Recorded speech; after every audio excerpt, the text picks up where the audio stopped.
అన్ని తెలిస్తే నీ బ్యాంక్ బ్యాలెన్స్ ఎంత, అన్ని తెలిస్తే నీ మంత్లీ ఇన్కమ్ ఎంత, అన్ని తెలిస్తే నీకు ఉన్నటువంటి ఆస్తులు ఎంత, 40 సంవత్సరాల వయసు వచ్చిన తర్వాత కూడా నువ్వు పని చేస్తే గానీ డబ్బులు రావట్లేదంటే నువ్వు జీవితంలో ఘోరంగా ఫెయిల్ అయినటువంటి వ్యక్తివి అని అర్థం. ఎవరో ఒకరు ఒక జాబ్ చేసే పర్సన్ అడిగిండంట, నువ్వు జాబ్ చేసి ఏం సాధించినవయ్యా అంటే 60 సంవత్సరాలు రిటైర్ అయిన తర్వాత ఆ జాబ్ చేసే వ్యక్తి ఇచ్చిన ఆన్సర్ ఏంటంటే, జాబ్ లో జాయిన్ అయ్యేటప్పుడు యంగేజ్ తో జాయిన్ అయినా, జాబ్ లోంచి రిటైర్ అయ్యేటప్పుడు ముసలి వయసు తోటి రిటైర్ అయినా, అంతకు మించి నేను సాధించింది ఏమీ లేదు సార్, ఎక్కడుందో నా జీవితం అక్కడే ఉందని చెప్పేసి సమాధానం ఇచ్చిందంట.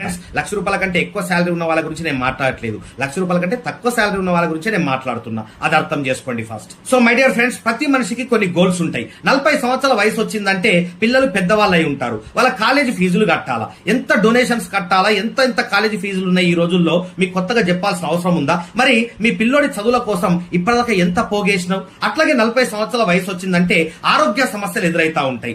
ఆరోగ్య సమస్యలు ఎదురైనాయి అంటే మనము హెల్త్ ఇన్సూరెన్స్ తీసుకోవాలా, లైఫ్ ఇన్సూరెన్స్ తీసుకోవాలా, టర్మ్ ఇన్సూరెన్స్ తీసుకోవాలా, రైట్, వాటికి ఇన్స్టాల్మెంట్లు కడతా ఉండాలా. మరి అవన్నీ ఇన్స్టాల్మెంట్స్ కట్టడానికి నువ్వు ఇప్పటిదాకా ఎంత పోగేసినావు? సో 40 సంవత్సరాల వయసు వచ్చిందంటే మన ఆరోగ్యం కూడా మనకు కోఆపరేట్ చేయదు, మన ఒళ్ళే మనకు కోఆపరేట్ చేయదు. జుట్టు ఊడిపోతా ఉంటుంది, ఐ సైట్ వచ్చేస్తా ఉంటుంది, అంటే బ్లర్ విజన్ వచ్చేస్తా ఉంటుంది, థైరాయిడ్ వచ్చేస్తా ఉంటుంది, షుగర్ వచ్చేస్తా ఉంటుంది, బీపీ వస్తుంది, అట్లాగే హార్ట్ ప్రాబ్లమ్స్ వస్తాయి, డైజెషన్ ప్రాబ్లమ్స్ వస్తాయి, మోకాలు నొప్పులు వస్తాయి, బ్యాక్ పెయిన్స్ వస్తాయి. సో అట్లాగే అప్పుడప్పుడు కరోనా లాంటి వైరస్లు కూడా వస్తాయి. సో మరి ఇవన్నీ హెల్త్ సమస్యల్ని దాటుకుంటూ వెళ్ళడానికి ఎంత డబ్బు పోగేసినావు ఈ 40 సంవత్సరాల వయసు వరకు? ఆలోచించాలి కదా, ఎంత రిస్క్ ఏజ్ లో ఉన్నాం మనం. ఇంకొక 20-30 సంవత్సరాల్లో చచ్చిపోబోతున్నాం మై డియర్ ఫ్రెండ్స్. ఒక్కొక్క రోజు వయసు గడుస్తున్న కొద్దీ ఒక్కొక్క రోజు చావుకు దగ్గర అవుతున్నాం. అర్థమవుతుందా? 40 సంవత్సరాల వయసు వచ్చిందంటే కనీసం ఒక సొంత ఇల్లు, సొంత ఫ్లాటో, సొంత ప్లాటో ఏదో ఒకటి ఉండాలి కదా. ఉందా మరి? ఇప్పుడు సొంత కారు ఉండాలి కదా. ఉందా ఇప్పుడు? మరి కనీసం ఒక ఎమర్జెన్సీ ఫండ్ ఉందా? ఇప్పుడు అర్జెంట్ గా ఏదన్నా పెరాలసిస్ అటాక్ అయింది, హార్ట్ స్ట్రోక్ అటాక్ అయింది, కనీసం 5-10 లక్షల రూపాయలు మినిమం కావాలా? మరి ఎమర్జెన్సీ ఫండ్ అన్న కనీసం ఉందా? మరి ఏం సాధించినావు ఫ్రెండ్? నీ జాబు బిజినెస్ చేసి 40 సంవత్సరాల వయసు వచ్చేసరికి అలాంటి జాబు బిజినెస్ అసలు అవసరమా? ఆలోచించు. ఇంకా అందులోనే కంటిన్యూ చేస్తే ఇంకో 20 సంవత్సరాల తర్వాత ఇట్లాగే ఉంటావు. భయం పుట్టట్లేదా నీకు? పోస్ట్ మార్టం చేసుకోలేదు ఇప్పటిదాకా నీ లైఫ్ ని? రోజు రోజుకి ఇన్ఫ్లేషన్ పెరిగిపోతుంది, అంటే రేట్లు పెరిగిపోతున్నాయి. ప్రతి 10 సంవత్సరాలకి రేట్లు డబుల్ అయిపోతున్నాయి. 10 సంవత్సరాల క్రితం బియ్యం, కూరగాయలు, ఉప్పులు, పప్పులు రేట్ ఎంత ఉన్నాయి? 10 సంవత్సరాల తర్వాత ఈ రోజులు ఎట్లా ఉన్నాయి? 10 సంవత్సరాల క్రితం స్కూల్ ఫీజులు ఎంత ఉన్నాయి? ఇప్పుడు ఎంత ఉన్నాయి? 10 సంవత్సరాల క్రితం హాస్పిటల్ ఖర్చులు ఎంత ఉన్నాయి? ఇప్పుడు ఎంత ఉన్నాయి? 10 సంవత్సరాల క్రితం మనకు వచ్చినటువంటి రోగాలు ఏమున్నాయి? ఇప్పుడు ఎన్ని ఎక్కువ రోగాలు అటాక్ అవుతున్నాయి? మరి ఎంత డబ్బు కావాలా మనం ఈ రోజుల్లో బతకాలంటే? ఎంత జాగ్రత్తగా ఉండాలా? ఎంత మంచి అవకాశాన్ని సెలెక్ట్ చేసుకోవాలా? ఎంత మంచి కోచ్ మనకు ఉండాలా? అర్థమవుతుందా? సో నిజంగా తెలివైన వాడు ఆలోచించే పద్ధతి ఏంటంటే, 40 సంవత్సరాల వయసు వచ్చిన తర్వాత మనం పని చేయకూడదు ఫ్రెండ్స్. 40 సంవత్సరాల తర్వాత మనకు డబ్బు ఎట్లా రావాలి తెలుసా? ఆ 40 సంవత్సరాలు మనం సంపాదించుకున్నటువంటి డబ్బే తర్వాత మనకు డబ్బు సంపాదించి పెట్టాలా. ఇది తెలివైన వాడు తన జీవితాన్ని ప్రణాళిక వేసుకునే విధానం.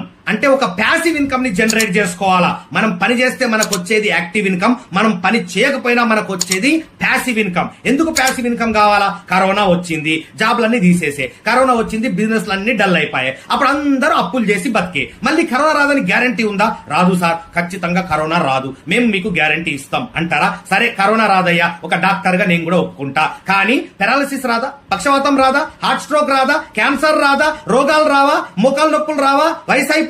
ఉడుకు రక్తం చచ్చిపోదా?